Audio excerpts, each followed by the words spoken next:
Hey folks, Mark Levin here. Now, before we dive in today's episode, I want to talk about something truly valuable, protecting your financial future with gold. It's called diversification. Now, for that, I only trust Advantage Gold. They're the real deal with 5-star service and a sterling reputation. So give them a call today. Call Advantage Gold at 800-900-8000. Tell them Mark Levin sent you. Trust me, you'll thank yourself in the future. Now let's get to the show. Results may vary. Consult with your financial professional. He's here. He's here. Now, broadcasting from the underground command post, deep in the bowels of a hidden bunker, somewhere under the brick and steel of a nondescript building, we've once again made contact with our leader, Mark Levin. Welcome, it is the Mark Levin Show. Ben Ferguson filling in for the great one who had some well-deserved time off. Don't worry, he will be back with you, ready and rested for the last 60 days before Election Day on Monday. I love, by the way, radio for the fact that about 3 seconds before you start a show, something can irritate you to the point where you just say, screw it, and you do what I'm about to do. Mr. Producer and I are laughing at each other because we thought at first it was a joke, and then we found out, no, it's really not a joke. It's real.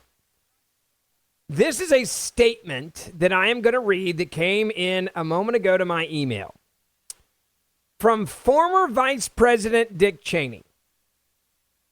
Former Vice President Dick Cheney issued the following statement regarding the 2024 presidential election. Quote, in our nation's 248-year history, there has never been an individual who is a greater threat to our republic than Donald Trump.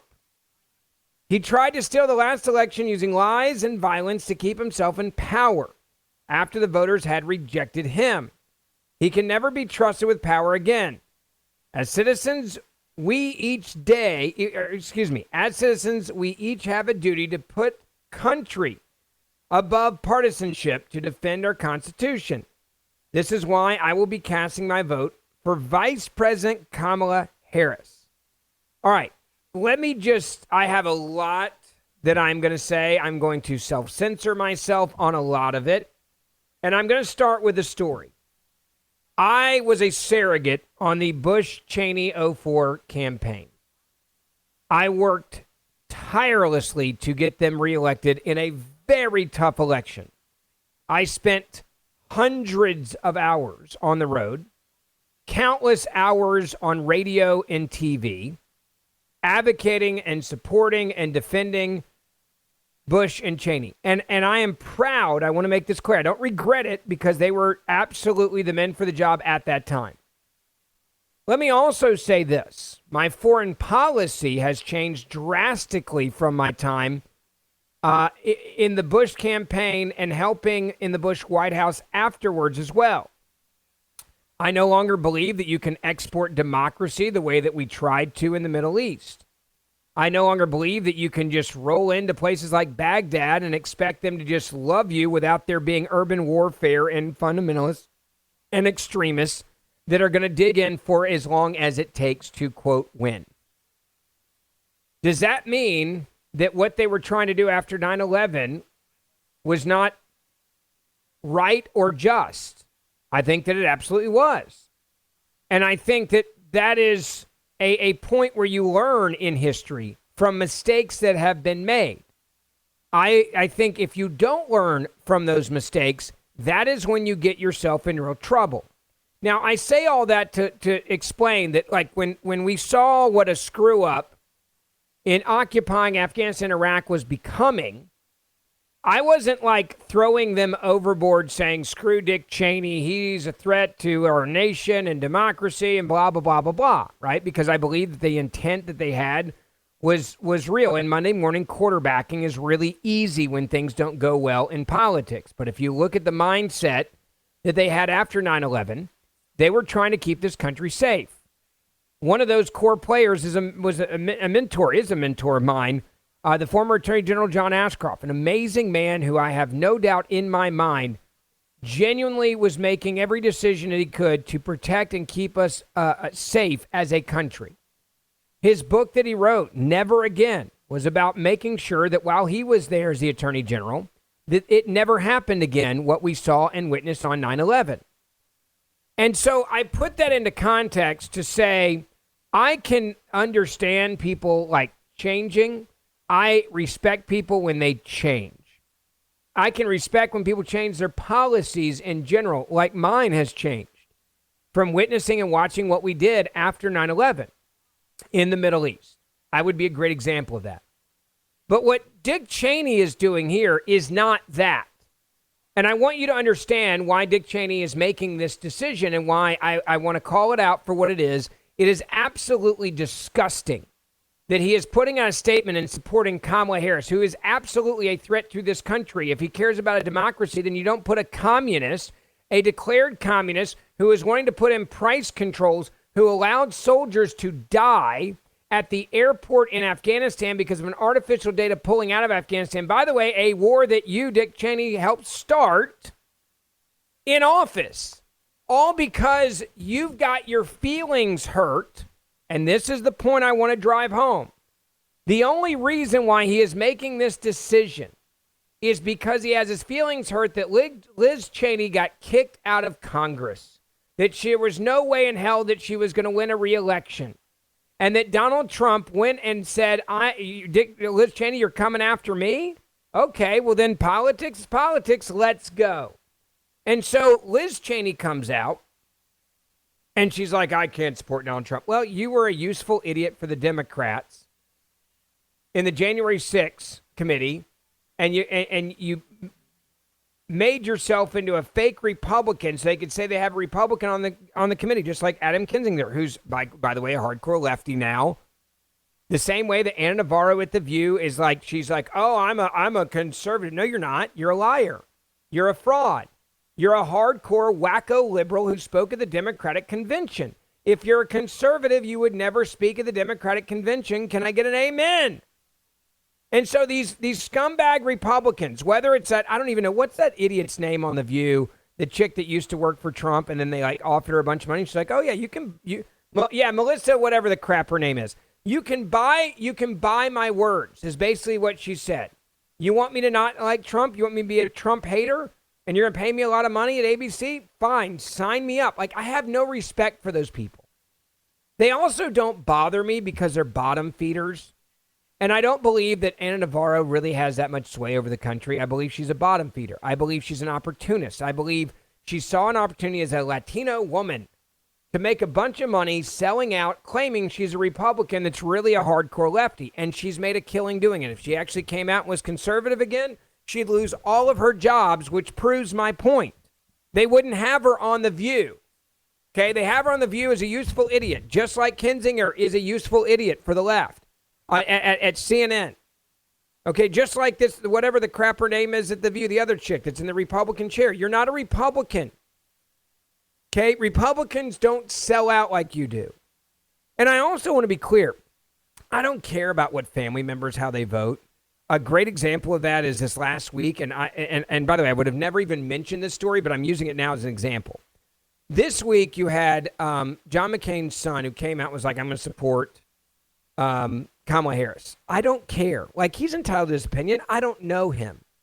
Okay? I have a dear friend, Meghan McCain. We disagree on Trump on certain issues. I do her show, her podcast. She comes on my show and my podcast, and we have a grand conversation, which we need more of that in America. I don't care about the kids. I really don't. Liz Cheney, I understand why she hates Trump, because it cost her power, and it has cost her relevancy. This is the last election that Liz Cheney will be relevant. She will not matter. The only reason why she matters now is because the left uses her for propaganda. Okay, that's all she is. She's a useful idiot for the left. Just like Navarro, just like that other chick on The View, and just like Kinzinger at CNN. They're useful idiots. And they have a shelf life, because when you're a useful idiot, there is a shelf life to that stick. They will not be relevant after Trump. Okay, if he wins in November, they'll get 4 years left in their time of relevancy to attack him, and then they will be completely irrelevant after that. By the way, if he loses, they become irrelevant January the 3rd or January 21st, I should say. That's like, they'll be irrelevant after that. And their shelf life, there's a born on date, and it's going to expire, and people will move on to the next set of useful idiots. But the one with Cheney, and the reason why I'm jacked up about it right now, is because I actually do believe it's a betrayal for everyone that worked for him, everyone that stood by him, everyone that stood by him when he was being attacked as a warmonger, for example, and all the attacks from the media that were coming after him. And by the way, I was around him when those attacks were happening, and I took an incredible amount of heat on Fox and on MSNBC and on CNN and other places when I would do radio and TV. I took a ton of heat defending him and defending President Bush 43. But I believe in them. And to see the way that Dick Cheney comes out, and this statement, by the way, is just absurd. Like the idea that Kamala Harris, I'm gonna read this again. In our nation's, this is Dick Cheney's actual words, in our nation's 248-year history, there has never been an individual who's a greater threat to a republic than Donald Trump. That is a lie. Like you just hate Donald Trump so much because he cost your daughter her job in Congress. That's why you're saying that. So you're putting your daughter and your personal, your frustration with the fact that she's going to be irrelevant, which, by the way, means that the Cheney legacy is dying out. And the Cheney legacy is becoming more and more irrelevant every single day. And so that's why he's mad, because he wanted a dynasty with his name. He's not going to get it now.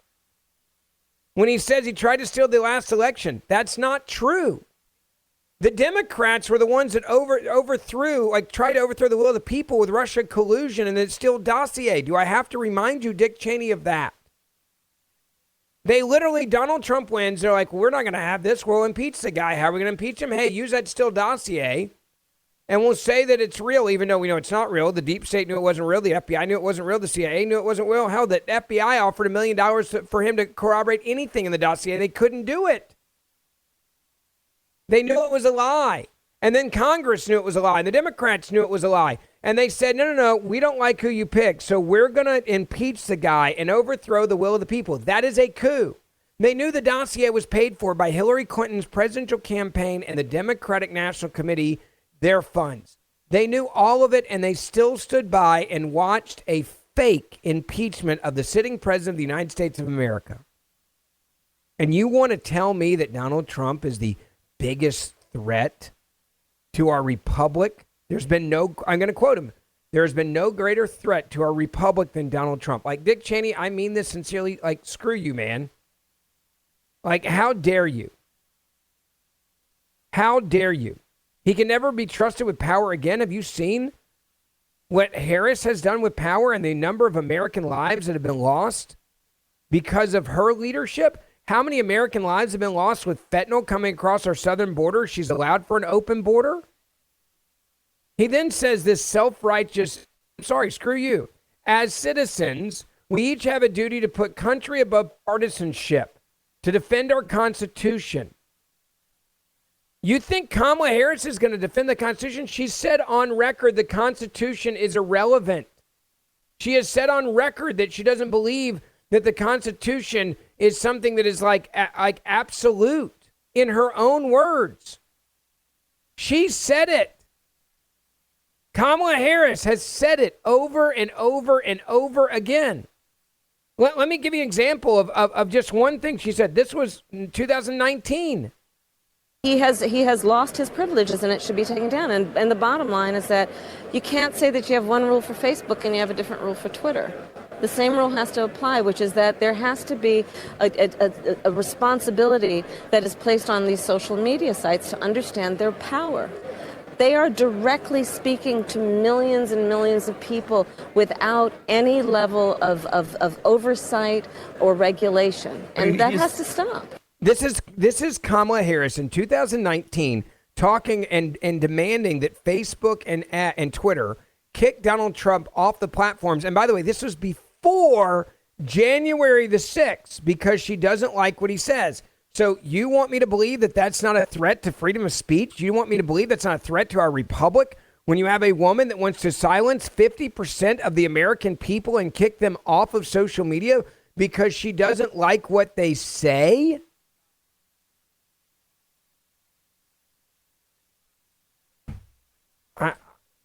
I am furious. And I'm sure, by the way, I'm not going to get a Christmas card anymore from Dick Cheney, and I'm okay with it. I'm sure I'm going to get a nasty email from somebody telling me they cannot believe that I'm attacking Dick Cheney this way. Dick Cheney just sold out to the communists that are trying to run this country because his daughter got her feelings hurt. Ben Ferguson, filling in for the great one, Mark Levin. We'll be right back. Mark Levin.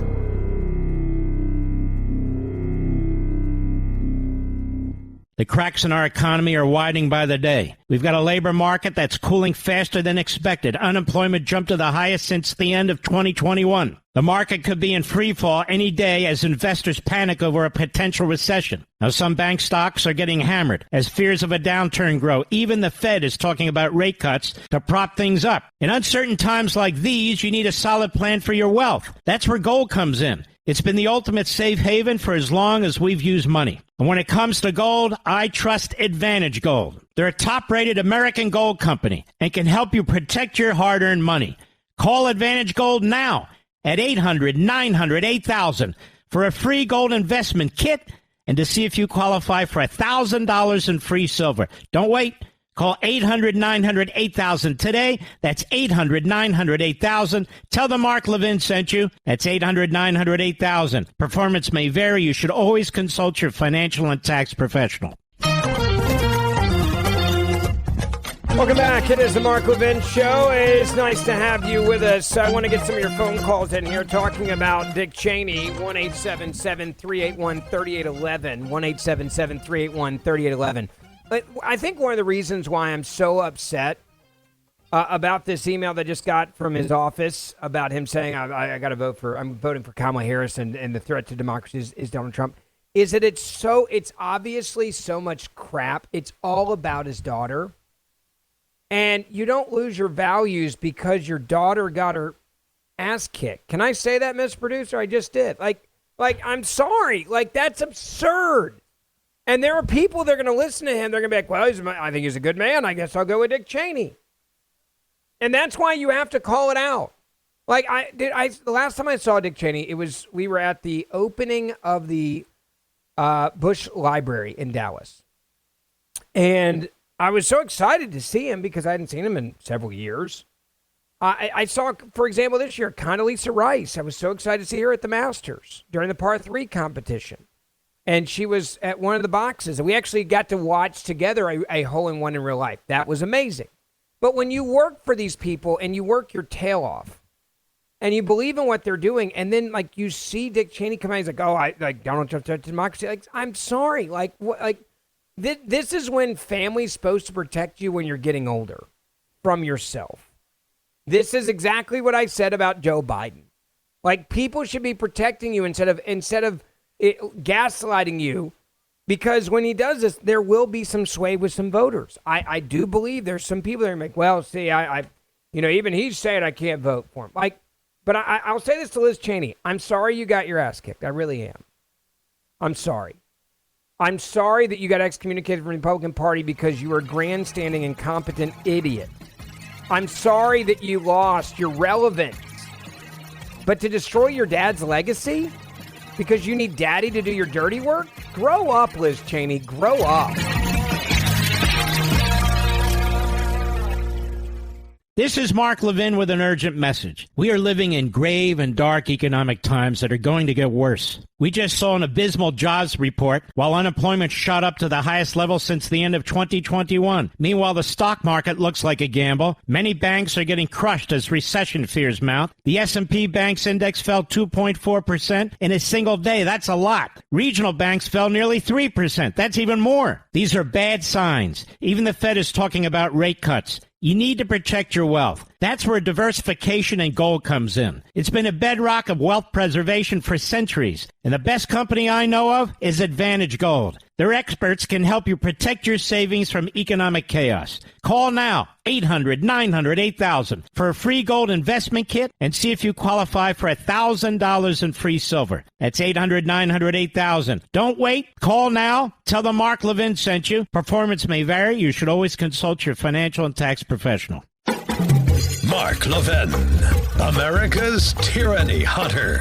Call in now, 877-381-3811. Welcome back. It is the Mark Levin Show. Ben Ferguson filling in for the great one. He'll be back with you on Monday. And, I'm telling you, he's going to be locked and loaded and ready, to say the least, for the next. It is like a marathon, folks. When you do this for a living, it is a marathon. Getting ready for November's election, it'll suck the life out of you. And I was like, he's taking a few days off. Like, I am so proud. I am so proud.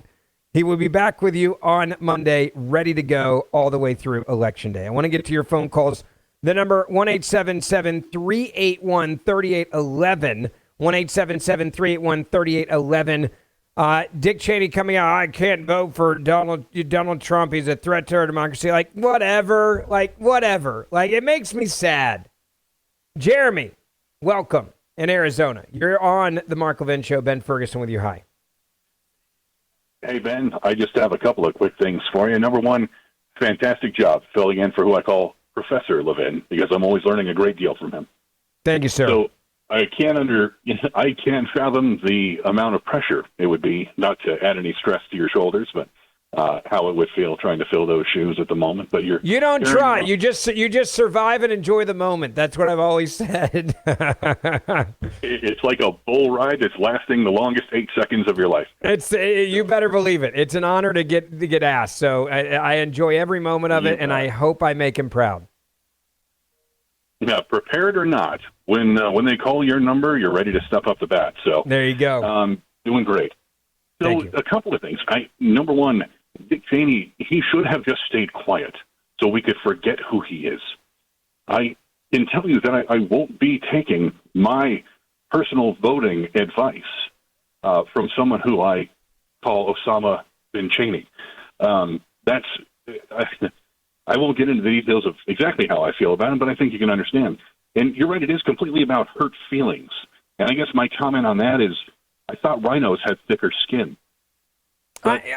Dude, he took a lot of heat, and I took a lot of heat in the trenches defending him when I was working with the Bush administration. And that's the part I'm like, what happened to you, man? Like, what world are you living in? And by the way, if you go back to his statement, and his statement just irritates the crap out of me, but I'm going to read it again for people that just joined us, because it's just so asinine. And again, in our nation's 248-year history, there has never been an individual who is a greater threat to a republic than Donald Trump. Okay, if that was true, Jeremy, if it was true, why the hell would the National Fraternal Order of Police, the nation's oldest and largest police labor organization, come out and support Donald Trump today? You think a bunch of policemen are going to support a guy that is a threat, as they describe it? There's been no greater threat to a republic than Donald Trump. Who's trying to defund the police? Is it Kamala Harris? Because we can roll the tape on that. She, for years, Jeremy, has been like, we got to get rid of the police. We need prison reform, bail reform, translation, let all the criminals out of jail. She wants to get rid of police. Hell, she's the one. We just had a school shooting in Georgia. And she is the one that came out and said, when she was running, that we need to demilitarize and get rid of the law enforcement officers at our schools, which would put our kids at great risk. Even bigger, there should be a resource officer at every school in America. Actually, I believe there should be two. I think there should be two of them, not one, but two in every school. And by the way, we can afford it. If you look at all the crap we spend money on, trust me, we can actually afford two resource officers at every single school. But you want to talk about a threat to democracy? Like, these are the people that want to silence half of America and what they say online. I played her a moment ago, Kamala Harris in her own words. And by the way, she wasn't just done there. Listen to Tim Walz. Said there's no guarantee on free speech. This is Tim Walz, MSNBC. Years ago, it was the little things, telling people to vote the day after the election, and we kind of brushed them off. Now we know it's intimidation at the ballot box. It's undermining the idea that mail-in ballots aren't legal. I think we need to push back on this. There's no guarantee to free speech on misinformation or hate speech, and especially around our democracy. Tell the truth where the voting places are, who can vote, who's able to be there, and watching some states continue to weaken the protections around the ballot, I think, is what inspiring us to lean into this. Again, all we're asking is to make it as easy and simple as possible to exercise their right to vote and participate in our democracy. And I'm in 100% agreement with you. That makes it so that more people are there. You get more opinions brought in. And I think it tempers that extremes that we get. Because, again, I can't imagine someone going and standing in line for 8 hours to try and vote, and then being told that, maybe the votes didn't count or maybe something's wrong. Or you have these candidates who lose and are on these ridiculous court cases that they keep bringing up and losing on. Here in Minnesota, we're going to bring faith back into that system. It's already been here. We're very proud that we're near the top in voter turnout, but there's more that we can do. This is Communism 101. Quote, "There's no guarantee to free speech on misinformation or hate speech, and especially around our democracy." That is Tim Walz in his own words. So that's what he believes. Kamala Harris, by the way, was asked even more about this, right? Like, I'll go back to 2019. You want to talk about threat to democracy, Dick Cheney? Listen to Kamala Harris in Reno, Nevada. This, again, was before January the 6th. I guess the question about you I know you wrote to Twitter and the CEO, Jack Dorsey, and asked him to take away the president's Twitter handle, his account. How is that not a violation of free speech? I mean, the president has the same rights that you have, that I have, and how would that not just be a slippery slope where they have to ban, half of the people on Twitter? By the way, Jake Tapper there was actually a journalist. That's like a journalistic question that he asked there. I rarely have opportunities to give him credit because usually he sucks so bad as a part hack at CNN. That question is absolutely right. And this was, again, before January the 6th, right? When they're like, oh, well, he should be banned now because of that, right? Insurrection, all that, okay? This was just because they didn't like him, and they didn't like what he said. And she actually tweeted out, I'm going to read you her tweet from September the 30th, so this is before Election Day. Kamala Harris tweeted out 2019 before Election Day, September 30th, quote, "Look, let's be honest. Donald Trump's Twitter account should be suspended." And Dick Cheney wants me to believe that Donald Trump is the biggest threat to democracy in our 250-year history. Like, I'm sorry, man. Like, you've lost your damn mind. Listen to Kamala, though. This is what a communist sounds like. To ban, half of the people on Twitter. I've heard that argument, but here's the thing, Jake. First of all, a corporation, which is what Twitter is, it does not have it has obligations, and in this case, Twitter has terms of use policy. And their terms of use dictate who receives the privilege of speaking on that platform. Well, I'm sorry, the privilege of speaking? Do you notice this is what communists say? Well, you got a privilege to speak. And if you say what I like and I approve what you say, then you can have the privilege of keeping your right to say what we believe that you're allowed to say. But if you don't say what we don't like, you lose your privilege. That is Kamala Harris. And you, Dick Cheney, want me to believe tonight that Donald Trump is the biggest threat to democracy in our nation's history? Come on. And who does not? And Donald Trump has clearly violated the terms of use, and there should be a consequence for that. Not to mention the fact that he has used his platform, being the president of the United States, in a way that has been about inciting fear and potentially inciting harm against a witness to what might be a crime against our country and our democracy. And for that reason, I do believe that it's clear that he has violated the terms of use, and I'm asking that Twitter does what it has done in previous occasions, which is to revoke someone's privilege because they've not lived up to the advantages of the privilege. This is while Donald Trump was president. Okay, this is while Donald Trump is president before the election, and she in 19 is saying that it's a privilege for the president to be able to use Twitter and to be able to say certain things. By the way, this is why it's so important that you listen to this show. And this Saturday on Life, Liberty, and Levin, 8 o'clock Eastern on Fox News, Senator Tom Cotton's going to be on. Steve Moore's going to be on. Sunday on Life, Liberty, and Levin, 8 o'clock Eastern, Representative Byron Donalds and David Friedman are going to be on. That you need to watch this because they're going to be dealing with some of this freedom of speech issues and this election. But again, I go back to the statement from the office of the vice president that was emailed to me at 4:19. So just before the show. In our nation's 248-year history, there has never been an individual who is a greater threat to a Republican than Donald Trump. You're a sellout hack because you got your feelings hurt because your legacy and your family's last name has come down significantly in weight and value in this country. And your daughter, who is a fake conservative from the time she got elected till the time she left, when she finally came, it's like, I'm a woke liberal. And you're mad that she got her butt kicked by Donald Trump. And you're mad that she's not in Congress. And you're mad that she's becoming irrelevant. So you're like, oh, well, I want to stick it to Donald Trump. Like, you don't mess around with words like this, Dick Cheney. You don't. And again, I really have a personal level of respect. And that's why I feel so betrayed right now by him. Like, I've had meals with him. I have had long conversations with him. I've had long conversations with him in the White House and the EOB. Like, I have spent time with him.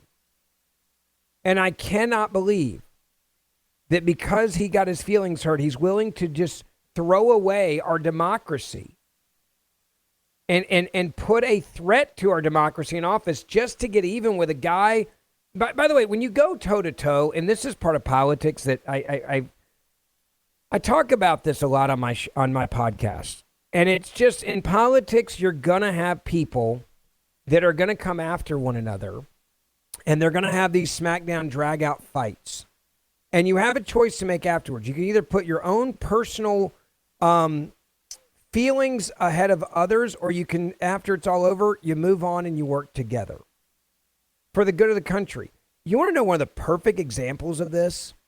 Do you remember how nasty it got in 2016 when the final two were Ted Cruz, who's a very dear friend of mine. I do a podcast with him, and Donald Trump?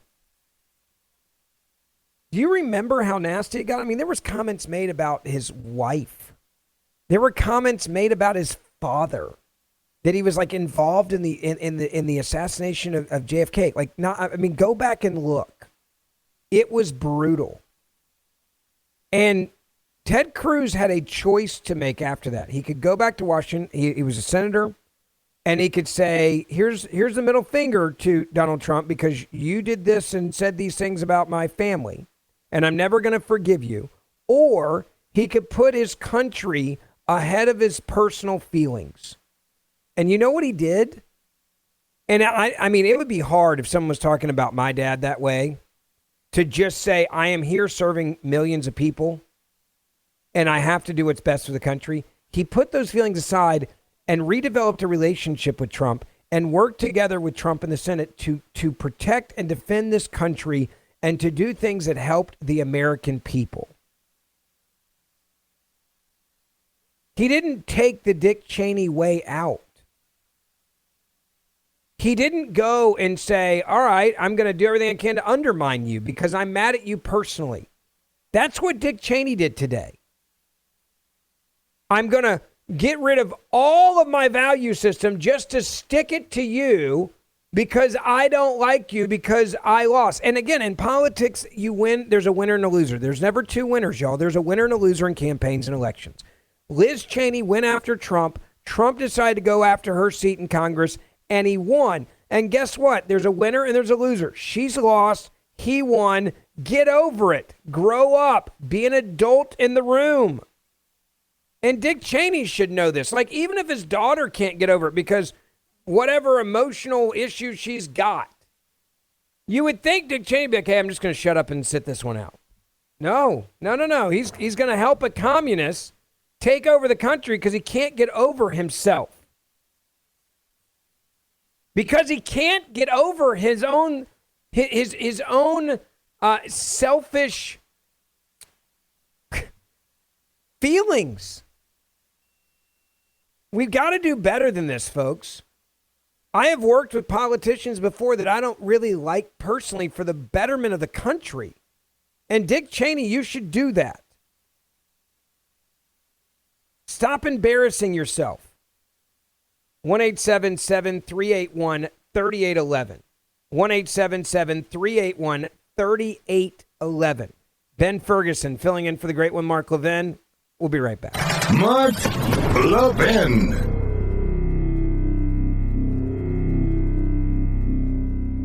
The cracks in our economy are widening by the day. We've got a labor market that's cooling faster than expected. Unemployment jumped to the highest since the end of 2021. The market could be in free fall any day as investors panic over a potential recession. Now, some bank stocks are getting hammered as fears of a downturn grow. Even the Fed is talking about rate cuts to prop things up. In uncertain times like these, you need a solid plan for your wealth. That's where gold comes in. It's been the ultimate safe haven for as long as we've used money. And when it comes to gold, I trust Advantage Gold. They're a top-rated American gold company and can help you protect your hard-earned money.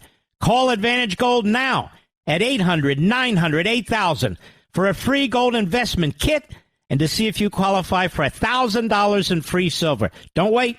Call 800-900-8000 today. That's 800-900-8000. Tell them Mark Levin sent you. That's 800-900-8000. Performance may vary. You should always consult your financial and tax professional. All right, welcome back. It is the Mark Levin Show. Ben Ferguson filling in for the great one tonight. It's really good to be with you, and I want to get some of your phone calls in here as we're chatting about Dick Cheney coming out and trying to trash Donald Trump. I don't think it's going to work. I think it's embarrassing, and I think it's absurd. 1-877-381-3811. If you cannot get through, you can send me your comments. If you're on Instagram, follow me right now. All these clips I just played, by the way, Kamala Harris, I'll put up there on Instagram, Ben Ferguson Podcast, okay, at Ben Ferguson Podcast. If you're on X, it's old school, Ben Ferguson Show on X. And if you're on Facebook, it's just Ben Ferguson. Put that in. You'll see that blue check mark with my picture, and you can follow me there. I'll read all of your comments on X. I really do. I read them all during the break. One of you just made a point, by the way, to the point that I just said a moment ago about Dick Cheney. They said, one of you said, Ben, first of all, I love when you fill in for Mark. Thank you for that.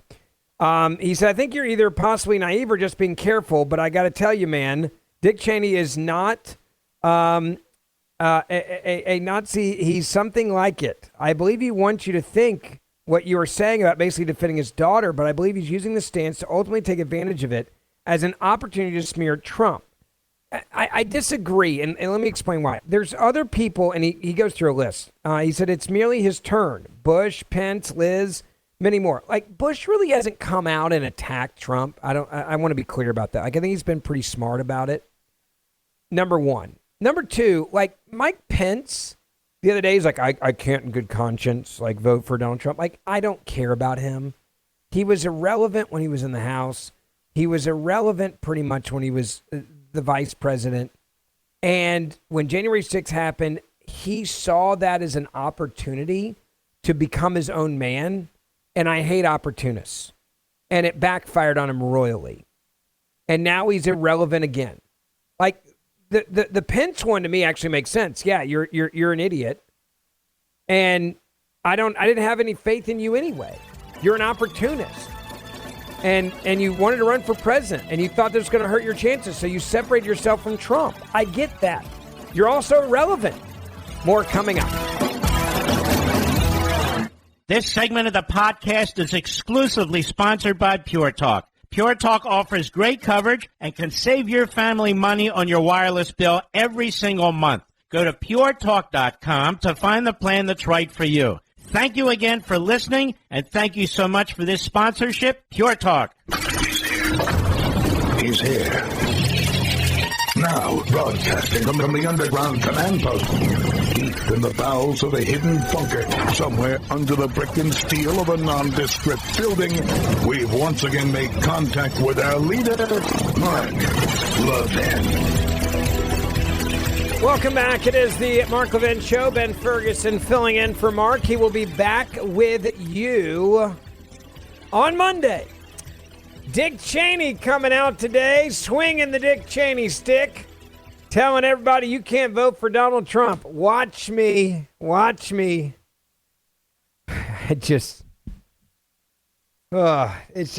am like, this is like a personal thing for me now. Like I'm actually really angry about this one. Like I rarely get mad, but when you work your tail off for somebody and then they just straight up betray their own values with this crap, like it makes me mad.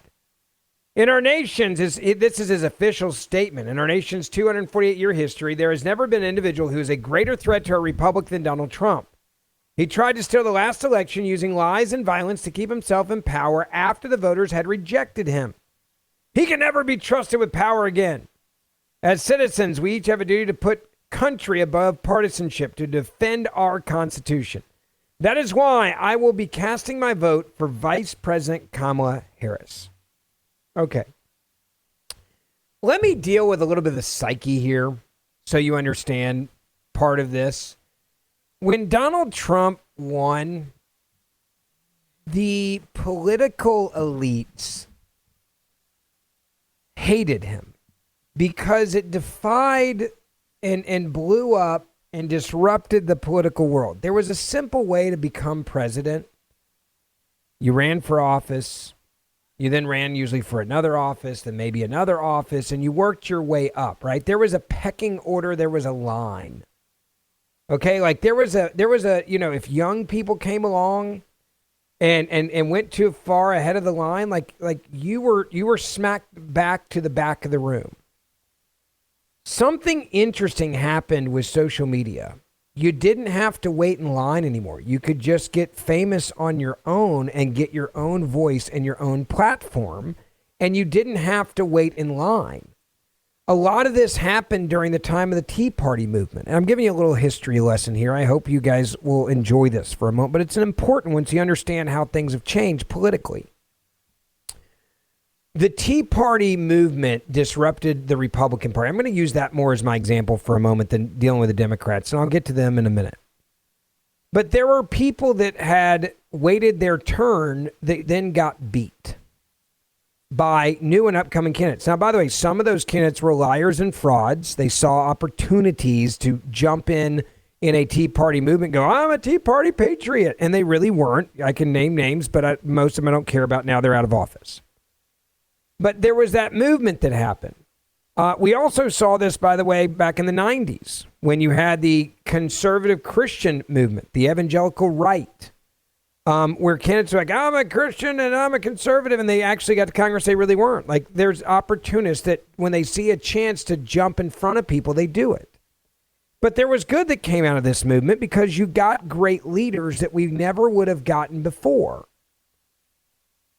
You had people that came in that actually cared about the country that didn't play the game, which allowed them to be better leaders when they got to Congress. Without evangelical Christians, for example, George Bush wouldn't have gotten elected. George Bush actually, besides the last name, and that was important, but like he jumped around the line, and it was because he understood there was a movement in this country that he grabbed onto. And he did that pretty well, and that's how he was able to win the first time. The establishment in both parties hate it when people skip the line. They hate it when people come to Congress and they don't play the game the right way and they're disruptive to their business structure. And it's the same in business, right? Like when someone comes along like Amazon or Walmart and it disrupts the infrastructure of businesses, people hate it. Like Walmart was hated but loved at the same time. They were loved by the consumers. They were hated by the small mom and pops. Well, then Amazon's hated by everybody that has a storefront now. It's disruptive. But the people ultimately decide we like the value, we like the price, we like the convenience, whatever it may be. It's true in business and it's true in politics. Now, We saw this happen with the Tea Party patriots and that movement. Let's move to the Democrats for a second so you understand how their structure is, right? There's the Nancy Pelosi's, there's the Joe Bidens, there's the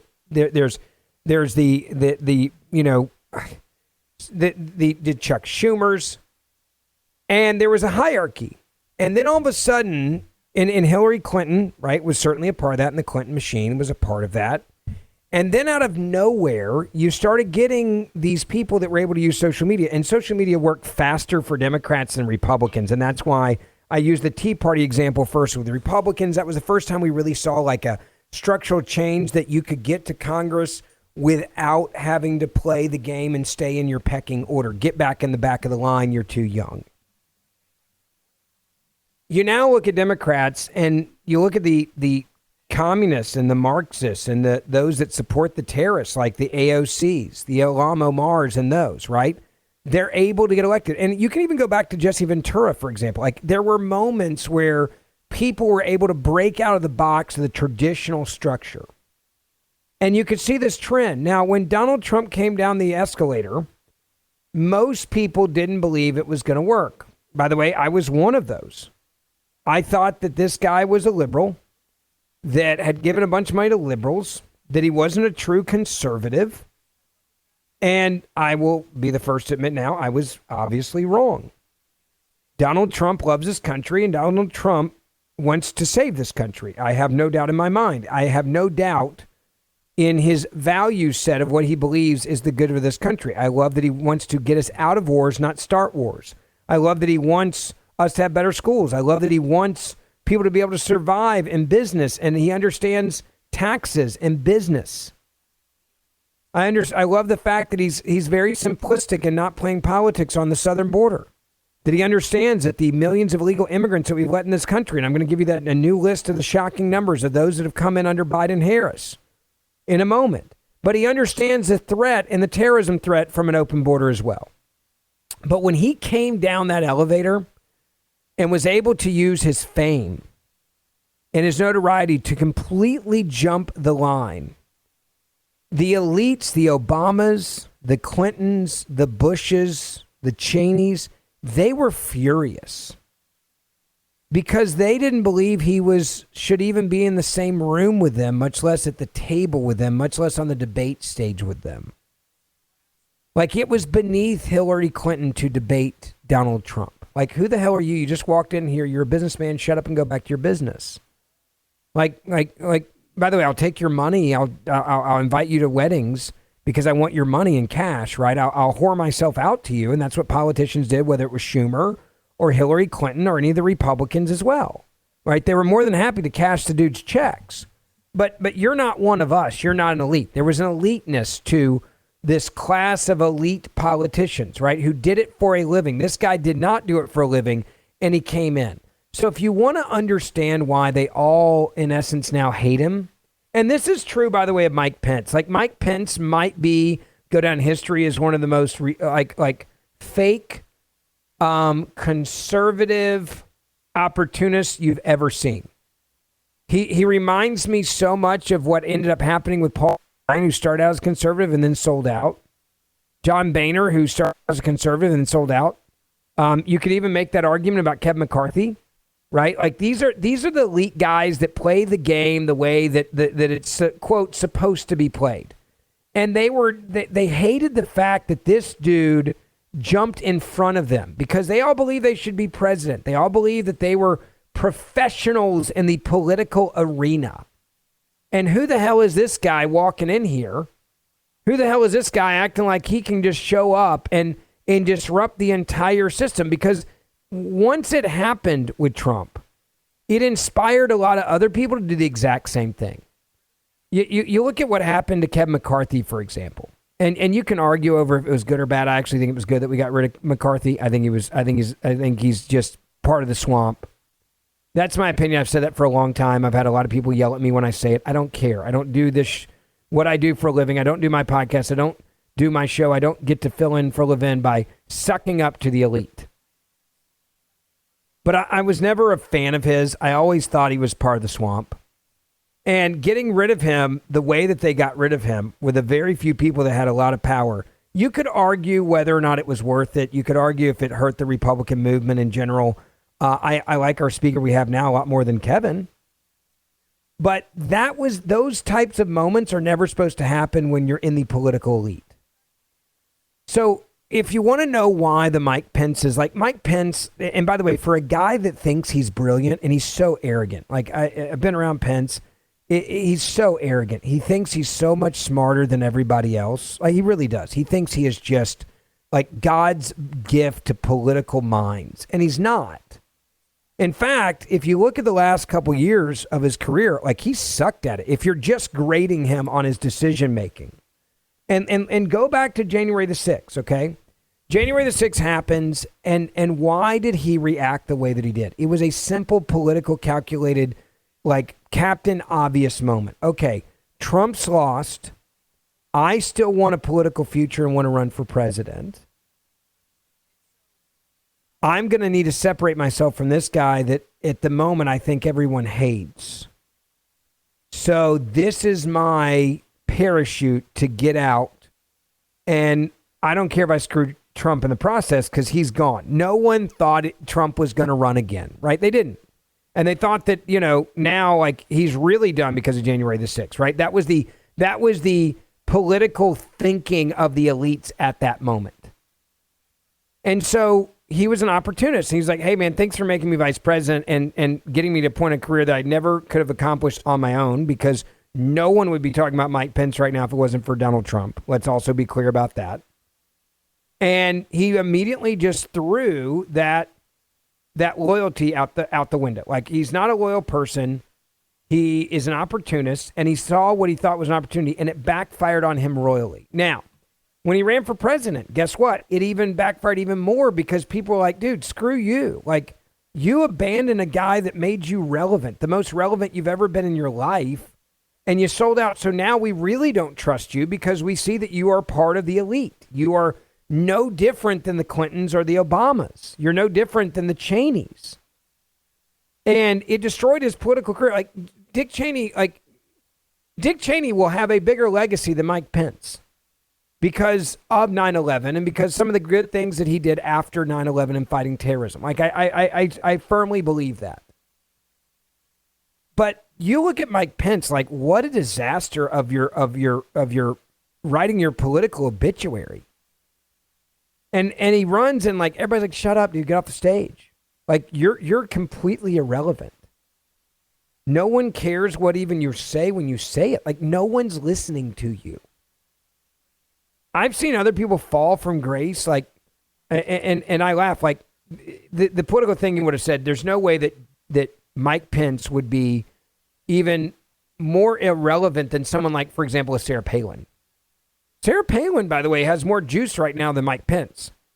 And she's had a pretty tough go of it since John McCain and her campaign failed. Okay? Like, I'm just being honest as a political analyst right now.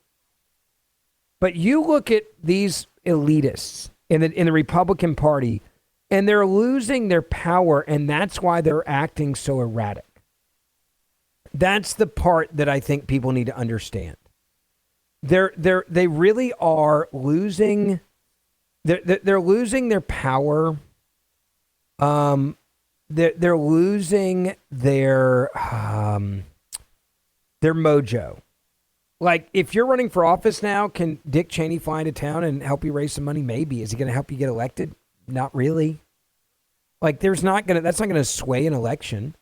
Mike Pence could come in and glad hand with some rich folks. Like, they could do that.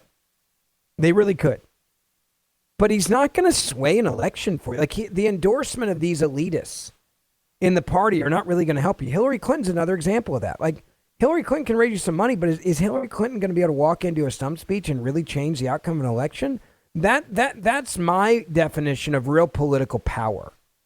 If you're a powerhouse, the former speakers of the House, go through the list. How many of those guys matter now? Does John Boehner matter in an endorsement? No.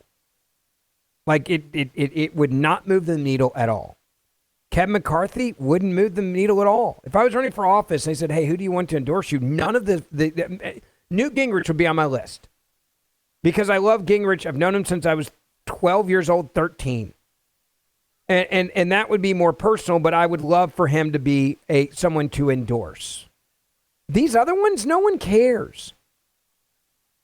So I'm sad that Cheney did this, but I really don't think it's going to have a difference in this election in a big way. And that's the takeaway from this. And they deserve to be punished when they lose their way because of their personal arrogance. 1-877-381-3811. Ben Ferguson filling in for Mark Levin. You can send me your comments on X, Ben Ferguson Show, on Instagram, Ben Ferguson Podcast. Grab my podcast as well. Much more coming up. Mark Levin.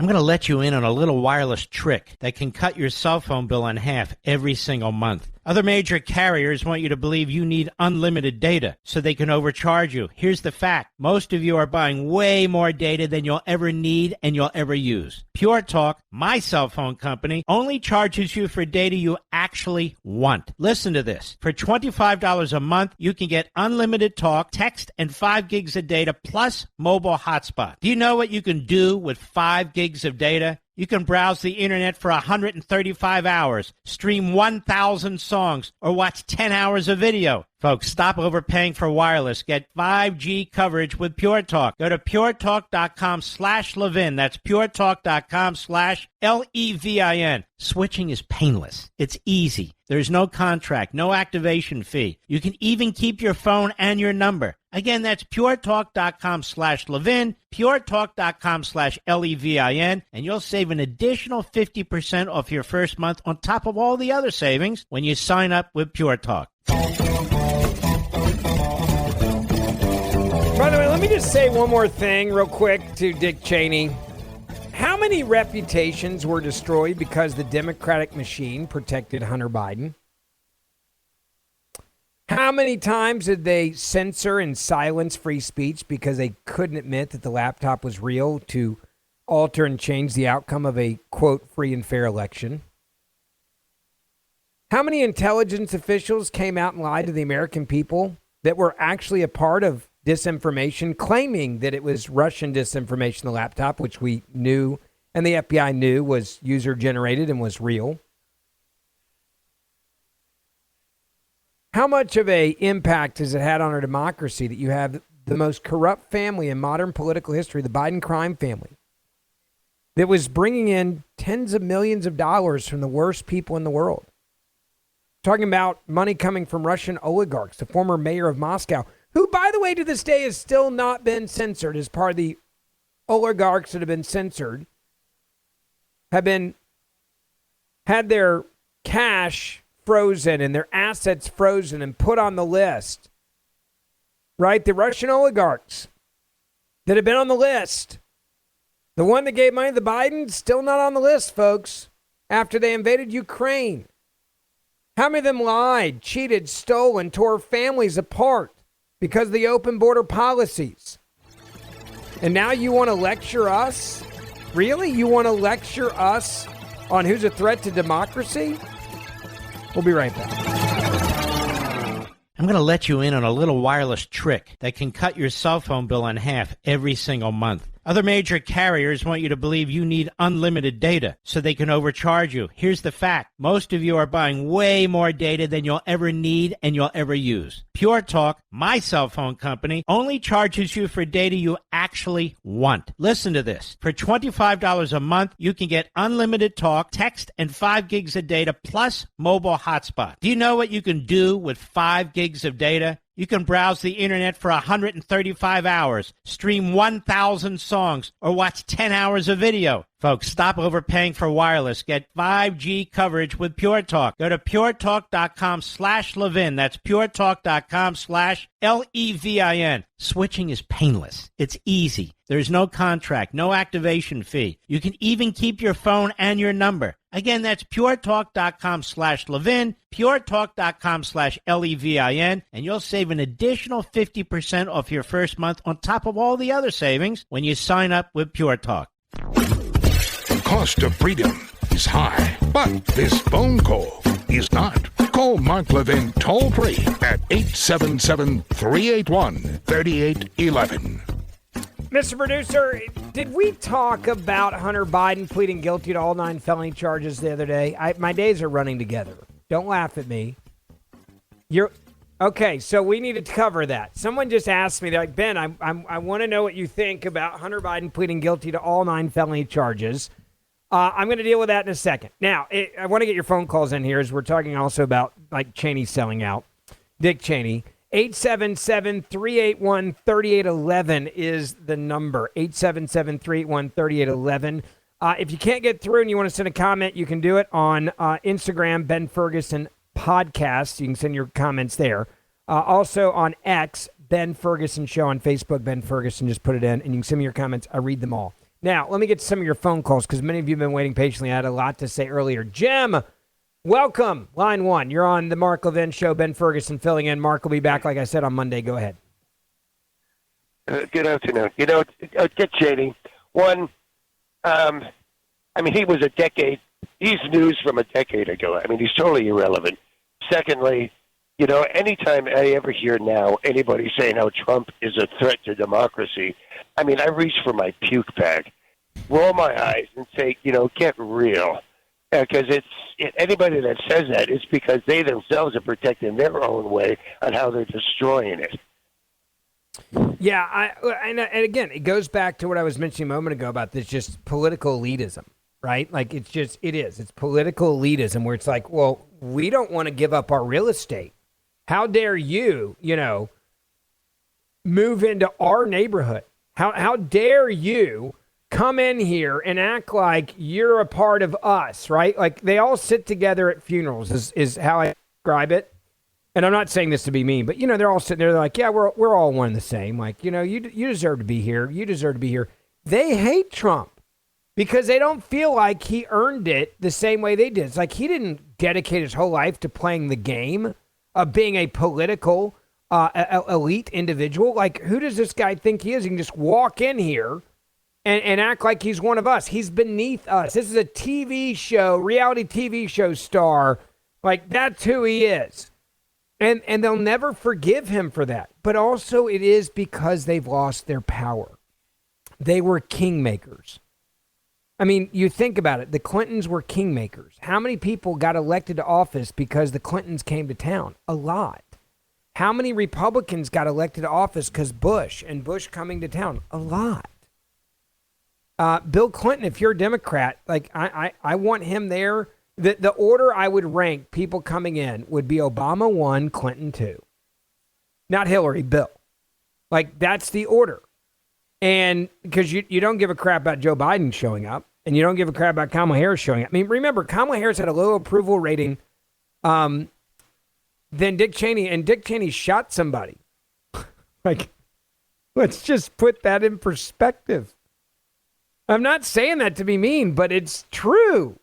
Like, she had a lower approval rating, and then all of a sudden 4 weeks ago, like, oh, no, she's the best thing since sliced bread. She's incredible. We're going to hide her in Joe Biden's basement, right? We'll hide her in Joe Biden's basement and just not have her go out and talk, and maybe we can Jedi mind trick the people into believing that somehow she doesn't suck. It's insane. Jack in California, line 2. Welcome. You're on the Mark Levin Show with Ben Ferguson tonight. Hi. Yeah, hi, Ben. Good show. Listen, Biden, Harris, and Mayorkas are guilty of first-degree murder. I'm a lawyer in California. The penalty or the criterion for first-degree murder is either intentionally targeting somebody, planning it and doing it, or acting with substantial certainty that death will result.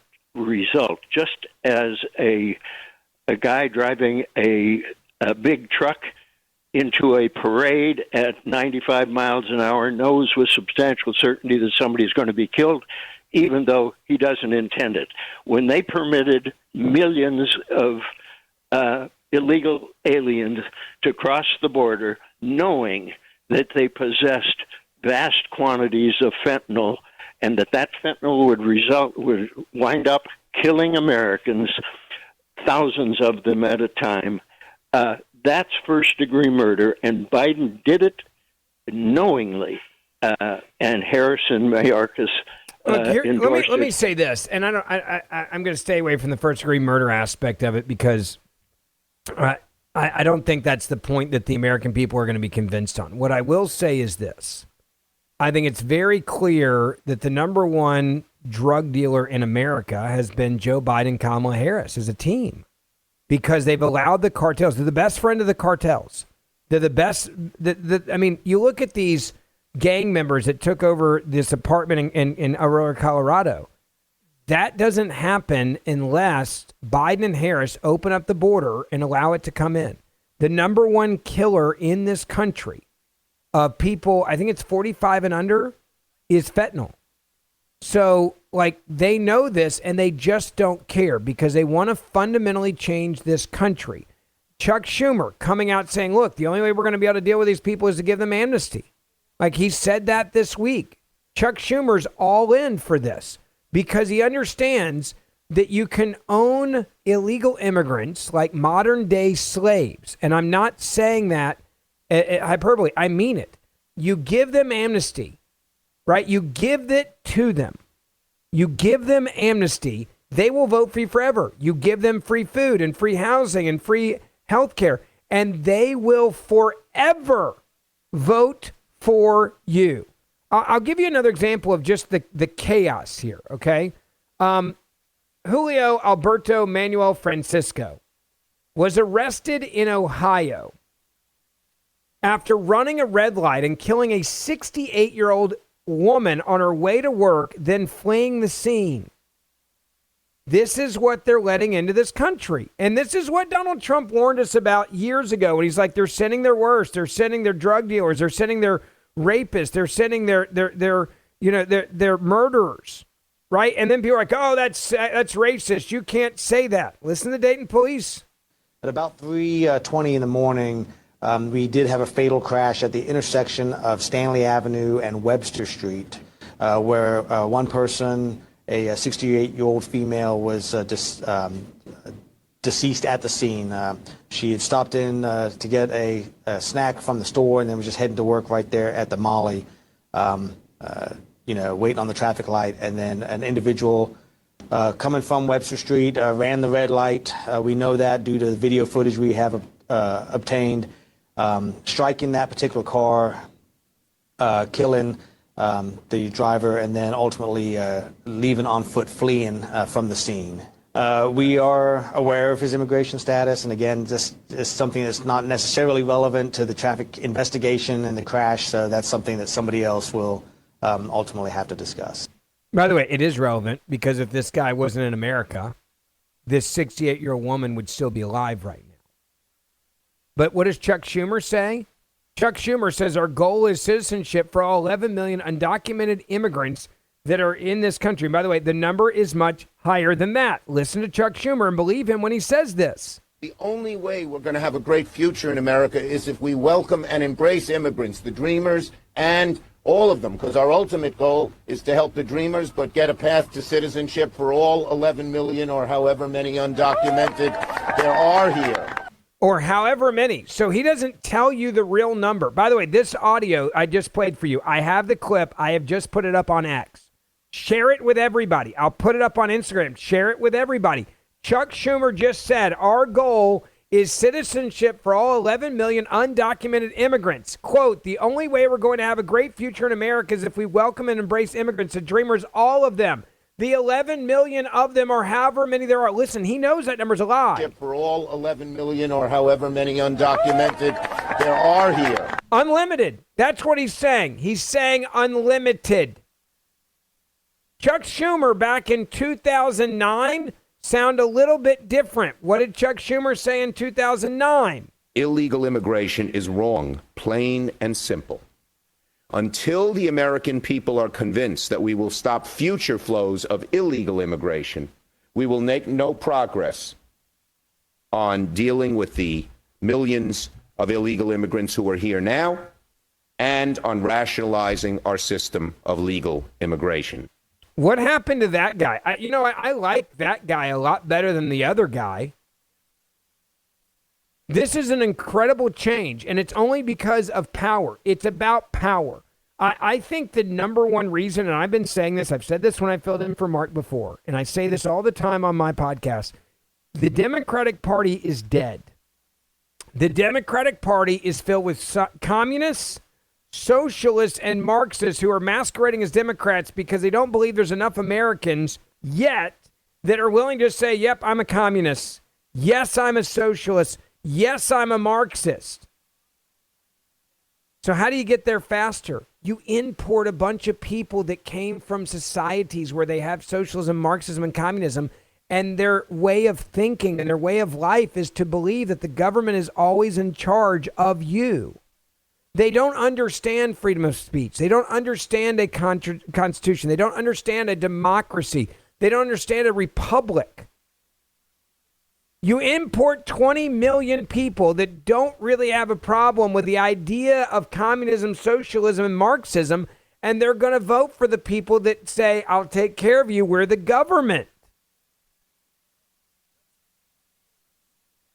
That's the only thing that changed with Chuck Schumer. And go back to 2009. And again, I put this up. You can share it with all your friends. People who enter the U.S. without our permission are illegal aliens. And illegal aliens should not be treated the same as people who entered the U.S. illegally. Chuck Schumer said that in 2009.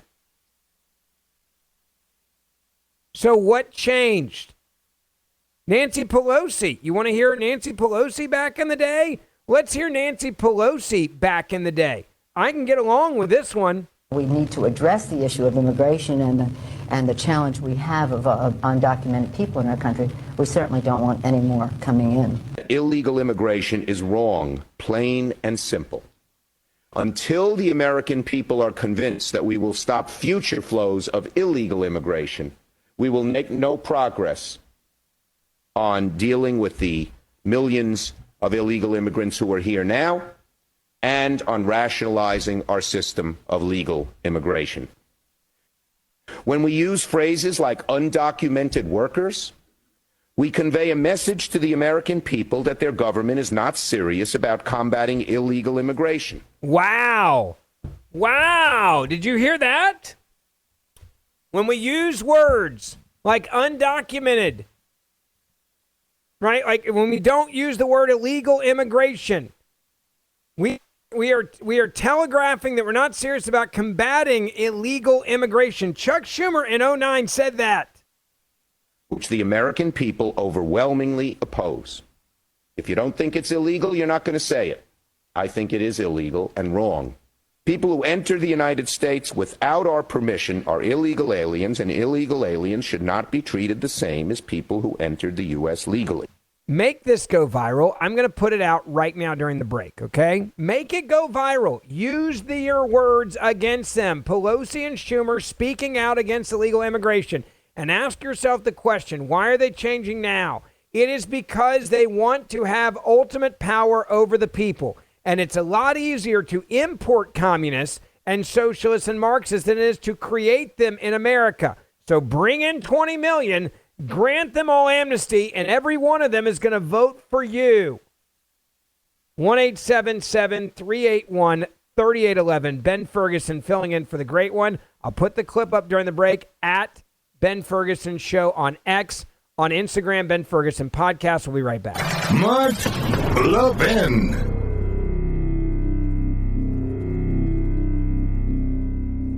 I'm going to let you in on a little wireless trick that can cut your cell phone bill in half every single month. Other major carriers want you to believe you need unlimited data so they can overcharge you. Here's the fact. Most of you are buying way more data than you'll ever need and you'll ever use. Pure Talk, my cell phone company, only charges you for data you actually want. Listen to this. For $25 a month, you can get unlimited talk, text, and 5 gigs of data plus mobile hotspot. Do you know what you can do with 5 gigs of data? You can browse the internet for 135 hours, stream 1,000 songs, or watch 10 hours of video. Folks, stop overpaying for wireless. Get 5G coverage with Pure Talk. Go to puretalk.com/Levin. That's puretalk.com/LEVIN. Switching is painless. It's easy. There's no contract, no activation fee. You can even keep your phone and your number. Again, that's puretalk.com/Levin, puretalk.com/LEVIN, and you'll save an additional 50% off your first month on top of all the other savings when you sign up with Pure Talk.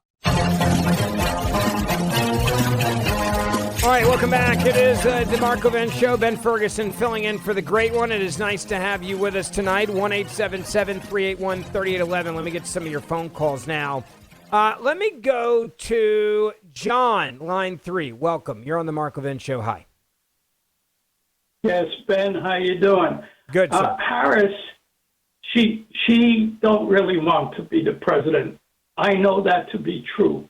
If she really wanted it, she could have done a change. She's taking all of Donald Trump's his plan and everything he did. If she wanted it, she would have her own plan. She don't want it. That's one. Two, she don't have the eye of the tiger. She don't have the heart. Donald Trump has the eye of the tiger and his heart second, which is first. He has God on his side. And I'm saying, which is the truth, that I believe and know that why would God be on the side of evil and communism? Look at the evil, John, that's happening right now. And let's go back to Aurora, Colorado for a moment. More details are coming out on the gangs that are taking over these apartments in Aurora, Colorado. Apparently now, this has actually been going on since November. It's happened to, quote, multiple buildings. The gangs, in fact, told a property manager there to give them half the rents.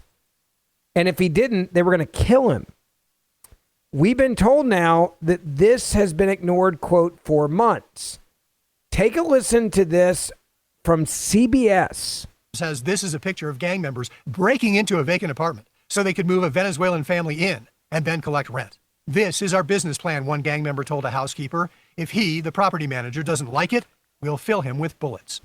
The report authors called the gang's behavior brazen and further exhibits the suspected gang members' sense of comfort and control, consistent with their taking over the property and not fearing law enforcement or the property management. It was not fearing law enforcement. When these gangs realize that they can take over apartments, they can break into vacant apartments and then rent those apartments and then keep the money. This isn't like squatting. This is like pure coup of law and order. You're literally taking over someone else's property, and they said, we'll just kill you if you don't go along with it. And this has happened for months. Sent to Aurora officials on August 9th. With the investigators saying, the evidence we have reviewed indicates that gang members are engaging in flagrant trespass violations, assaults and battery, human trafficking, sexual abuse of minors, unlawful firearms possession, extortion, and other criminal activities, often targeting vulnerable Venezuelan and other immigrant populations. According to the law firm's report, the Venezuelan gang Tren de Aragua has threatened to kill, and in certain instances has apparently actively attempted to kill members of Whispering Pines Management. The report says a consultant for the property management company was severely beaten and stomped by gang members and was hospitalized. The alleged incident recorded by building cameras with screenshots attached to the letter. The report relies on a... Let me just hit pause there. I'm going to keep this going in the next hour because it's important. This is happening not in a third world country. This is happening in the United States of America because of Kamala Harris's policies.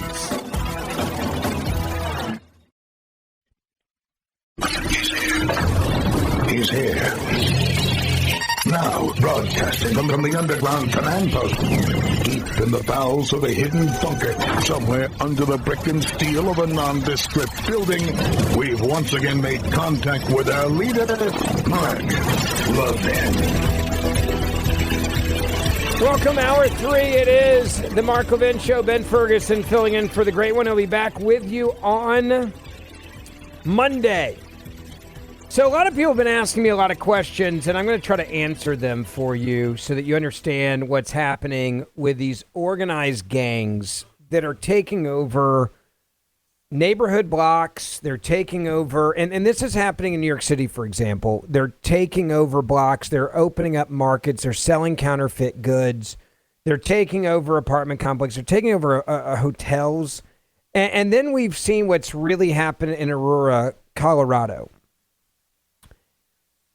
It's no longer a cautionary tale. It's the reality of what happens when you allow 20 million illegal immigrants into this country. They set up their own cities and they set up their own infrastructure, and they know that they're in a city where the law enforcement aren't going to stop them because they are a sanctuary city and they're not allowed to work with ICE. ICE, by the way, is the same organization that Kamala Harris said she wants to abolish, and said we must abolish ICE. We need to start all over. So if she's president, if you think that like ICE is going to come save the day, you're wrong. It's going to get even worse.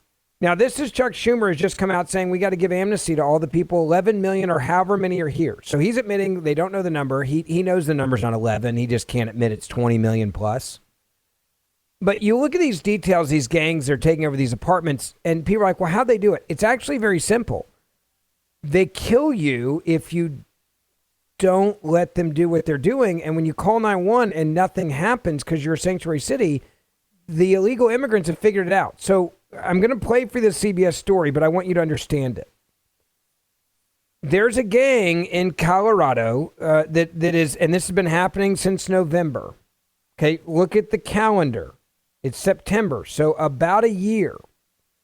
The gangs have basically done what they did in Boston and what they did in New York with the mafia, right? Like, you got to pay me and I'll give you protection. And if you don't pay me, I'll just kill you, right? Like, I get a cut of your business. It's the same. It's the same exact playbook. And if you want to survive in this city, you got to give me my cut, right? Like, that's what they've figured out. So they take over these buildings and they do it slowly so you understand how it works. They see that there's an apartment that's empty, right? One apartment. And what they would do is they would just break in, change the locks, and then they would rent that apartment out. Now, the property manager would be like, hold on, you can't do that. And they're like, hey, we'll kill you. And they would then call the police, and the police would do nothing, right? So there's your test case. You're like, all right, well, now I can just start taking over the entire floor, right? I just knock on the door and say, hey, if you want to die, pay the apartment company. If you want to live in this apartment, you pay me. Now, if someone's going to kill me, or I'm going to deal with maybe like a lawsuit down the road, which one are you going to pick? The other thing is the people they're moving in are the people that they control from the day they get there. So it's even better for them because then they're like, I don't rent from a property owner. I rent from the gang that gave me my place. And I give them the money. And they understand because they live in horrible societies that they're coming from. These are the worst of the worst that are coming. And they're like, so this is not abnormal life in communist countries, right? Like, this is actually very normal way of life in Mexico or Venezuela or Brazil or any of these other countries that they're coming from. Now, I'm going to play for you this CBS News report, and I want you to listen very carefully. And I have put this up right now on social so that you can do your thing and you can share it. Okay, it's up there on social media right now. I just posted the video. And this is an important video and this is on the local news. So if you don't do what you do, and this is why I love you guys as an audience. I mean this sincerely. Without you, we don't win. And so I try to get you this stuff, and then you've got to do the next step, which is to share it so that everybody sees it. Because without you guys, this is just a local story that's going to only play in Aurora, Colorado, and nowhere else until it happens in your town, your city. Listen to this report. It says this is a picture of gang members breaking into a vacant apartment so they could move a Venezuelan family in and then collect rent. This is our business plan, one gang member told a housekeeper. If he, the property manager, doesn't like it, we'll fill him with bullets. The report authors call the gang's behavior brazen and further exhibits the suspected gang members' sense of comfort and control, consistent with their taking over the property and not fearing law enforcement or the property management. It was sent to Aurora officials on August 9th, with the investigators saying, the evidence we have reviewed indicates that gang members are engaging in flagrant trespass violations, assaults and battery, human trafficking, sexual abuse of minors, unlawful firearms possession, extortion, and other criminal activities, often targeting vulnerable Venezuelan and other immigrant populations. According to the law firm's report, the Venezuelan gang Tren de Aragua has threatened to kill, and in certain instances has apparently actively attempted to kill members of Whispering Pines Management. The report says a consultant for the property management company was severely beaten and stomped by gang members and was hospitalized. The alleged incident recorded by building cameras with screenshots attached to the letter. The report relies on a property manager who said that gang members allegedly stabbed a Whispering Pines resident for refusing to pay rent to the gang. He also told the investigators the takeover began last November. The report recounts that this summer, the gang approached the property manager and told him they would help him out in exchange for half of all the rent that he collected. The law firm that wrote the report called that an organized crime tactic. The gang members then allegedly took over vacant apartments. I mean, this story is just shocking. So they're like, all right, let's take over vacant apartments, and then we'll get these people that we're moving in that are coming across the border. We'll then move them in. And we'll then collect the rent, and the city will not kick us out. That's what we do. It's a business structure. And it's a business structure that works really well. This is a business structure that works really well.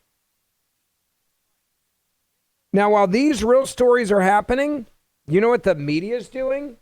Like the scumbags in the media, you know what they're doing? How about this?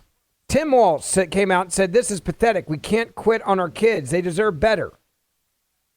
What is he referring to? A tweet from Kamala Harris's campaign. J.D. Vance responds to the deadly shooting in Georgia by saying school shootings are just a fact of life and attacking common sense gun safety reform. All right, so then you look at Kamala Harris. She also tweets out that tweet. And this is what the media is focusing on, not on the people that are actually dying at the hands of these gangs. No. She says, quote, school shootings are not just a fact of life.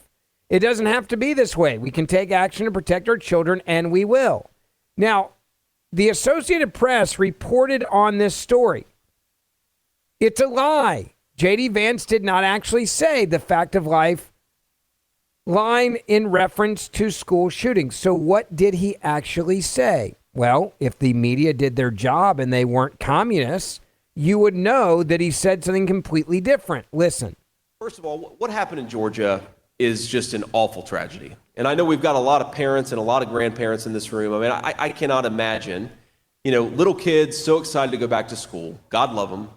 And they're at their first week back from the summer, and an absolute barbarian decides to open fire and take their lives and also a couple teachers. I don't like this. I don't like to admit this. I don't like that this is a fact of life. But if you are a psycho and you want to make headlines, you realize that our schools are soft targets. And we have got to bolster security at our schools so that a person who walks through the front door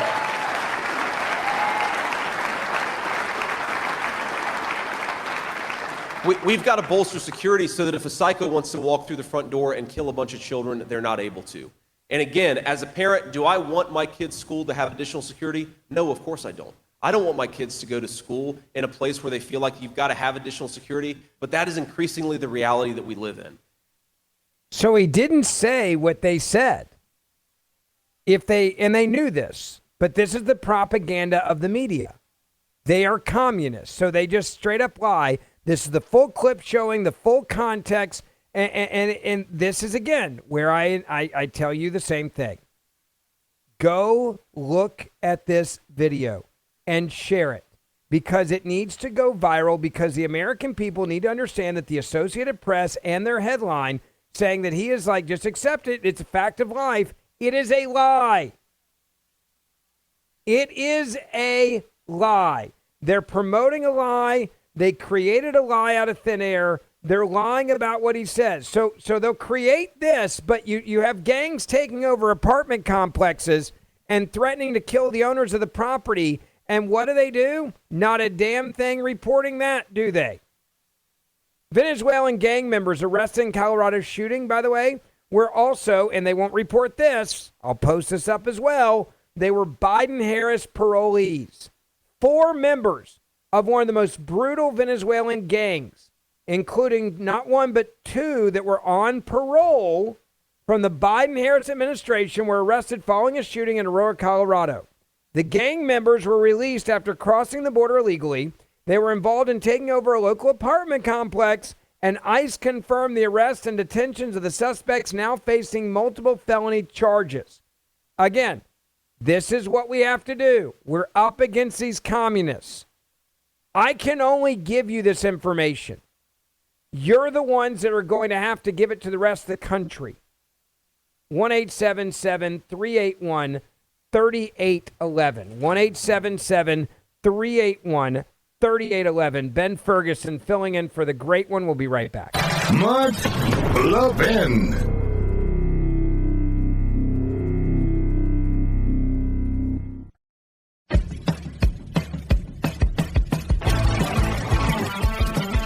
Welcome back. It is the Mark Levin Show. Ben Ferguson filling in for Mark. He will be back with you on Monday. Don't forget Life, Liberty, and Levin this weekend, Saturday and Sunday. A phenomenal lineup as well. And there's going to be a lot to talk about in Life, Liberty, and Levin, especially with the upcoming election. Can you believe we're 60 days away? This is insane. Yeah, we're 60 days away. Donald Trump now airing a devastating ad of Kamala Harris laughing about the border invasion. And it's going up on screens all over the country, especially in battleground states. The Trump campaign ad, I think, is actually one of the best ones I've seen in a long time. I'm going to play this for you. Listen. It is our undocumented immigrants that are the least likely to commit a crime. Police report as many as 75% of the people they've arrested in Midtown Manhattan for assault, robbery, and domestic violence are illegal migrants. Police have tracked down a killer whose crimes span the country. Rachel Marin was dragged from a hiking trail in Maryland where she was raped and murdered. Police say Brandon Ortiz Vite used a handgun he bought illegally to shoot Ruby Garcia multiple times on Friday. The prime suspect charged in Laken Riley's murder was 26-year-old Jose Antonio Ibarra. He illegally entered the United States back in 2022. A Texas grand jury indicted Rafael Covea Romero. He's accused of attacking 16-year-old Lizbeth Medina by repeatedly hitting her head and stabbing her. So let's get our notions together about what we're talking about. I mean, this is the woman that they say is going to fix the problem at the border. Now, I'm going to do exactly what I did a moment ago. All of these clips, I will put them up. They will be in the podcast tomorrow, right, Mr. Producer? The podcast goes up tomorrow? All right, goes up half hour after the show. So it'll be in there. You can also listen to these clips. I'll put them in my podcast as well, the Ben Ferguson podcast. These are the clips, and we put it up on social for you. So you've got it there, and you can go do what you need to do with this. But this is what we are up against. 1-877-381-3811. 1-877-381-3811. Let me get into your phone calls now. Let me go to Catherine in Oregon, line 1. Welcome. You're on the Mark Levin Show. Ben Ferguson with you. Hello. Catherine, you there?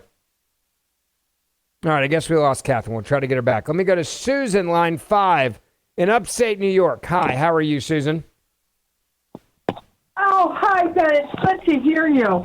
I just wanted to commiserate a little bit with you because I know you were a big supporter and put your blood, sweat, and tears into Dick Cheney. I had a similar thing as a grassroots level because I became a delegate for John McCain in 2000. Straight Talk Express. They called me an insurgent because I wanted to get him on the ballot. I felt that we should have a primary to let the voters decide. Little did I know what I was getting into because that became a huge contentious, I don't know if you remember, but in New York State, there's a McCain, camp against the Pataki camp. And somehow I just wanted to get him on the ballot. And then I actually got elected as a delegate. And then, of course, we, pledged our delegates to Bush. But I know what that feels like because then in 2008, I was, very on the fence about McCain. I wanted to be a Giuliani delegate because at that time he was going to be in the mix. But then when I saw McCain in the debates against Obama, I was literally crying, and I think I even threw something at the TV. I don't think I broke it, but I felt like it.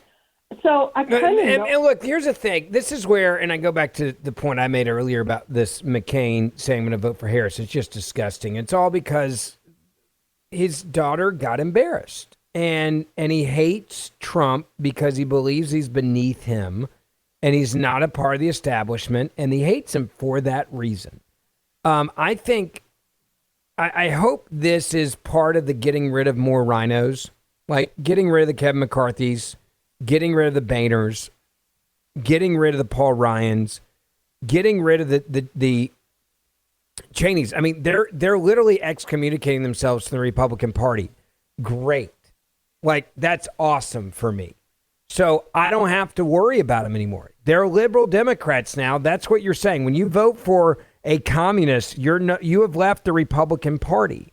And so that's the one thing that I do find some solace in, Susan, is the fact it's like, okay, you've literally removed yourself from the conservative movement.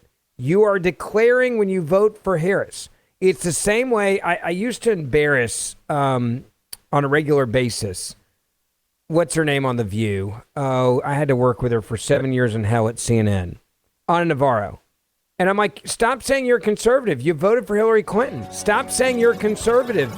You're voting for Joe Biden. Stop saying you're conservative. You voted at the Democratic Convention. Like, stop saying you're Republican. You're not. You're a liar.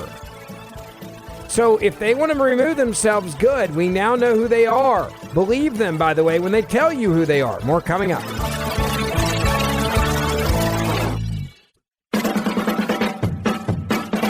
Mark Levin, America's passionately cerebral voice. Talk with that voice now. 877-381-3811. Welcome back. It is the Mark Levin Show. He will be back with you on Monday. Ben Ferguson with you tonight. It's so nice to have you with us. And I want to get back to this story about the Associated Press. Shamefully. And I say shamefully, but it's really not. It's just pure communism, state-sponsored media. We're 60 days from an election. You got to make a bunch of lies about McCain. Let me rephrase that. Not McCain. I'm still mad about McCain earlier. I'll deal with that in a moment. Mr. Producer's laughing at me right now. I got too many notes in front of me. They are making up lies about Trump and Vance.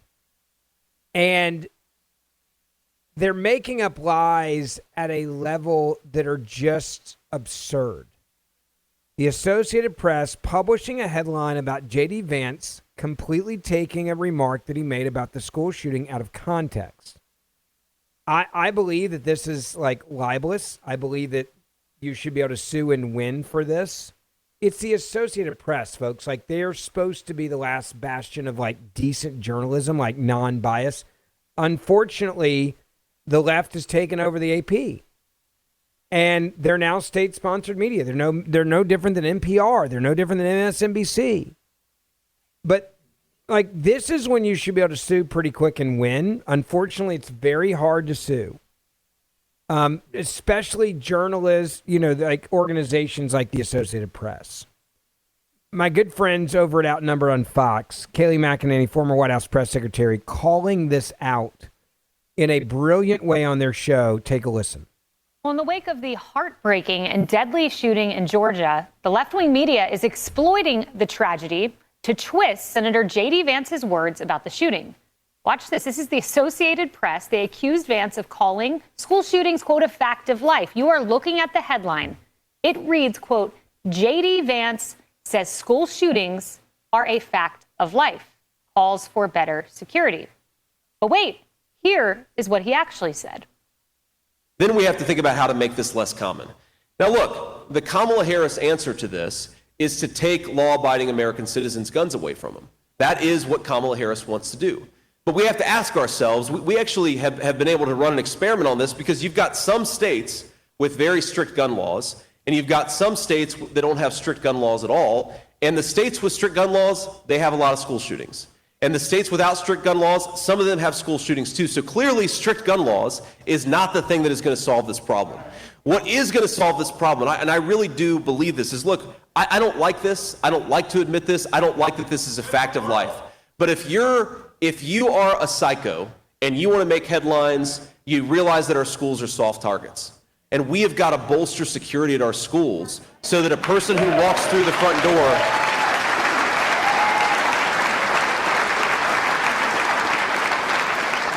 we've got to bolster security so that if a psycho wants to walk through the front door and kill a bunch of children, they're not able to. Now, under pressure, the AP quickly fixed their headline, deleting their tweet and adding that Vance laments school shootings. But that didn't stop the Washington Post, the New York Times, ABC, NBC from stirring the pot with headlines like these. Morning. By the way, let me just give you the headlines because they put it up on the screen. I want to read them to you. New York Times headline: Vance calls school shootings a grim fact of life as he backs increased security. Washington Post: J.D. Vance calls reality of school shootings a bleak fact of life. Okay, these are lies. It's not what he said. ABC News: J.D. Vance says he laments that school shootings are a fact of life and calls for better security. NBC News: J.D. Vance faces backlash for calling school shootings a fact of life. Again, these are all communist news organizations. They are scumbags. Keep listening as she tells you what they said on MSNBC. Joe admitted that Vance had been taken out of context. The truth of the matter is he's right that at this moment, this is a fact of life. And in fairness, his full comment was, I don't like that this is a fact of life. He said, we don't have to like the reality we live in, but it is the reality we live in. So wait, Vance is right. Where are all the headlines slamming Willie Geist for saying that? But even the facts said right to their faces could not stop Morning Joe from pushing their agenda, even when it involves the loss of 4 lives. That comment that he made right there is another very, very stark example of the difference between these two campaigns, Harris-Walz versus Trump-Vance. They see it, Trump-Vance, as a fact of life, and Kamala Harris immediately said after the shooting, this is a choice we're making, and we have to make a different choice. People don't want this to be a fact of life. No, mothers don't want to fear. Nobody wants to choose this. Fathers don't want to fear sending their children to school. You know, this went viral last night, and I want to get to the AP and the absurdity of what they did in a moment. But Kennedy, this is the loss of 4 lives. This is a tragedy. This is every parent's heart broke. And anyone who has an impetus to jump on J.D. Vance and politicize this and take out of context when he was lamenting a situation, acting like he said something cavalierly, I just don't know where that person comes from. No, and they're the ones who are making the argument that because school shootings are a fact of life, we have to confiscate all guns. You know, that's the argument that they are making themselves. But what's disgusting about this is a lot of these newsrooms are so hyper politicized and, you know, didn't learn any lessons from 2016 and 2020. And instead, they are going to use subtle language in any way they can to move their chosen candidate forward and to. Kennedy's point there, she's absolutely right. Kayleigh McEnany's point, she's absolutely right. And that's why I wanted to play it for you. Like, even when Willie Geist comes on, it's like, okay, like, hey, he was taken out of context. What does Morning Joe do? They're like, screw that. We don't care about that. We want to take him out of context because we're pushing a narrative here, right? Like, J.D. Vance is a bad man. He's evil. Donald Trump's bad man, evil. Orange man, bad. And whatever we have to do to manipulate the public, to lie to the public, we're going to do it right now. We're going to do it because we have to. Right? Like we're going to lie to the American people. That's what we will do, no matter what. 1-877-381-3811. If you can't get through, you can send me your comments on X at Ben Ferguson Show, on Instagram, Ben Ferguson Podcast, on Facebook, Ben Ferguson there. And also, don't forget, grab my podcast. I'd love for you guys to keep up with me on my podcast I do every day, Ben Ferguson Podcast, wherever you get those. Let me go to Jack on line 6, New Jersey. Welcome. You're on the Mark Levin Show. Hi. Hi, Ben. How are you?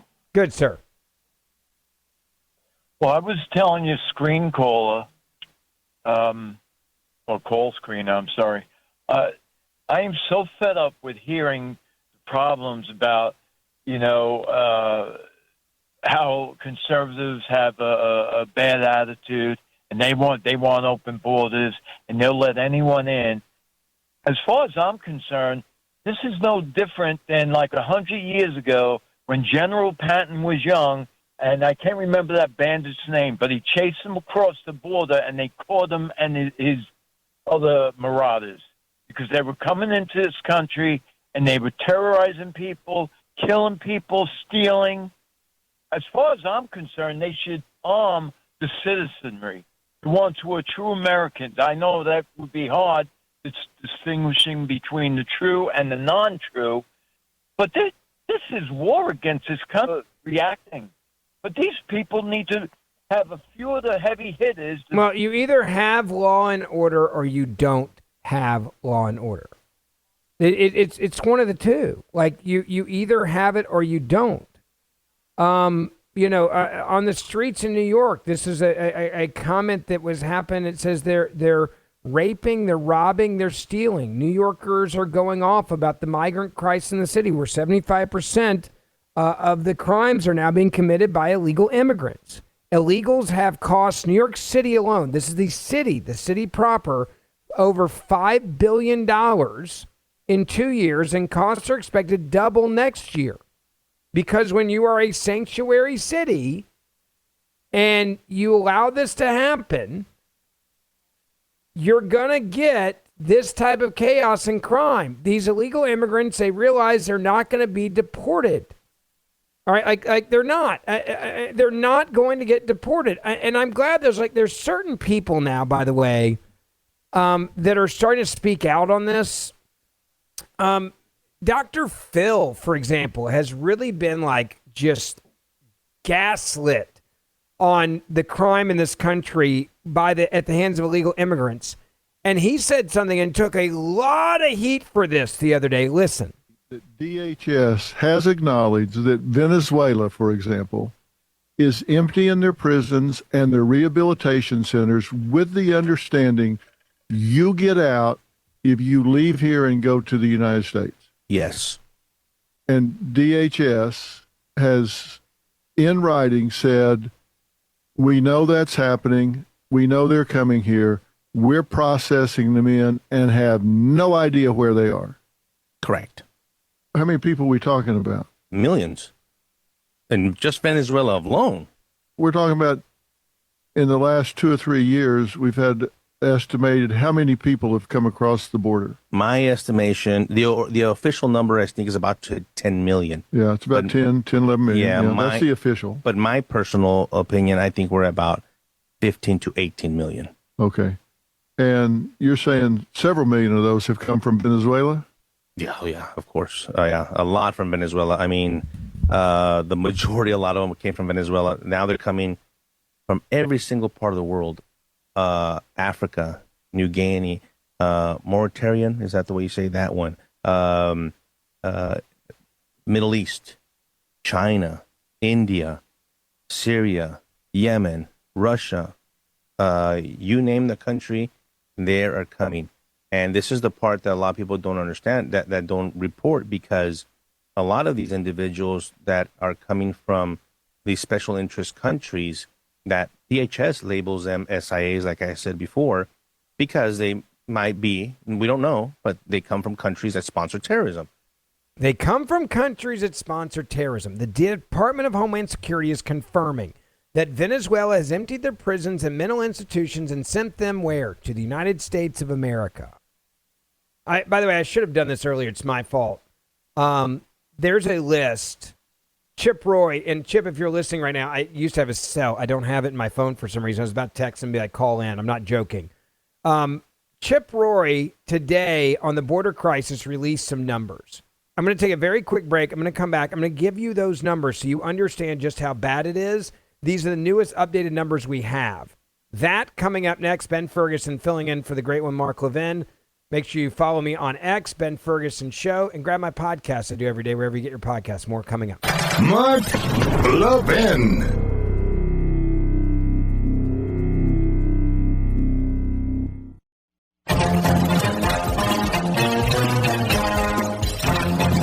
Welcome back. It is the Mark Levin Show. Ben Ferguson filling in for you. It's amazing how fast 3 hours flies, and there's a lot of stuff I didn't get to. And I always say this to the great one. Thank you for letting me fill in and trusting me to fill in this seat. I hope I have made you proud, and I hope you guys that have been listening tonight have learned a lot. There was a couple of subjects I didn't even get to, and one of them, and I'm just going to throw this out there because it's been bothering me. And Mr. Producer, I want your thoughts on this too. Why do we know more about the Georgia school shooter and his family in less than 2 days than we do about the Trump assassination attempt in almost 2 months? I had that on my list, and I just put that out there. Like, we got a dude arrested. We got a dad arrested. We know about the gun. We've got his videos of him hunting with the gun that apparently he used, that his mom posted. Like, we know everything. You want to know, and I asked the question, right? Why do we know more about the Georgia school shooter and his family in 2 days than we do about the Trump assassination attempt? And I'm going to answer the question. The reason why we know more is because the media wants us to know more. Right? Guns are bad. Take away all the guns. Disarm the American people. Blame the gun. Blame the gun. Blame the gun. We like that we care about. You notice they didn't really play up the gun used to try to kill Trump. Did you guys notice that? Because they played up this gun big time. I got to get rid of the AR. What kind of gun was used against to try to assassinate Donald Trump? You notice they didn't really come out calling for gun control after they tried to kill Trump. Did you also notice that? Like, every liberal came out. Kamala Harris came out demanding gun control laws, even though this kid wasn't even allowed to buy a gun. He's 15 years old. Doesn't matter what. Like, you could ban all guns. This kid is not allowed to own one. The number of gun laws that were broken by this kid having this gun, it was to the point where the father is now probably going to spend the rest of his life in jail, as he should. That's how many gun laws are broken, that this kid couldn't get his hands on a gun. His dad did it for him and gave it to him. Another failure, by the way, by a politicized FBI who is told that this kid made online threats a year ago. And threats came in apparently that morning to the school system, and they didn't go check to see, like, hey, is this kid in school, out of school? Hey, maybe this kid was one of those kids that threatened to blow, to shoot up the school last year. Maybe we should check and see where that kid is first. I mean, I have to bring it up because I think it's important that we be honest about this. The difference in the two stories is the media didn't want to report on the assassination attempt of Trump because they were afraid it would help him. And so they just need the story to go away. And so they're willing to say, all right, screw it. Let's not go out and advocate for big gun control because that'll actually make this story a bigger story. And we don't want to do that. Like, we don't want anyone to actually care that Donald Trump's head was almost blown off. But you got a school shooting in Georgia. Oh, man, let's just go to town on this. We know more about this shooter and his family and his life in the last 2 days than we know in the last 2 months of the Trump assassination attempt where Donald Trump was actually shot. I say it all the time. You cannot trust the media. They are no longer what they used to be. They are now propagandists for the communists, Marxist, and socialist movement. By the way, if you haven't seen the Reagan movie yet, I saw it for my birthday and did a private screening with friends for my birthday. It was incredible. It will remind you of just how corrupt Hollywood is, how corrupt the media is, how easy it is to infiltrate if you're in the left or you're from other countries. Like, the amount of infiltration into our media of pure propaganda is incredible. Go back and watch this new Reagan movie. If you haven't made plans this weekend, go see it. It's incredible. And it will remind you of what we are up against. Like, it is a war, folks. It is a war for the future of this country right now. We are in a war right now for the future of our freedoms and democracy.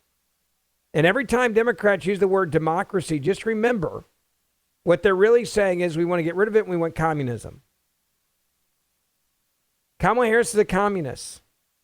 Waltz is a communist. The media are communists. Not because I say so, because they say so.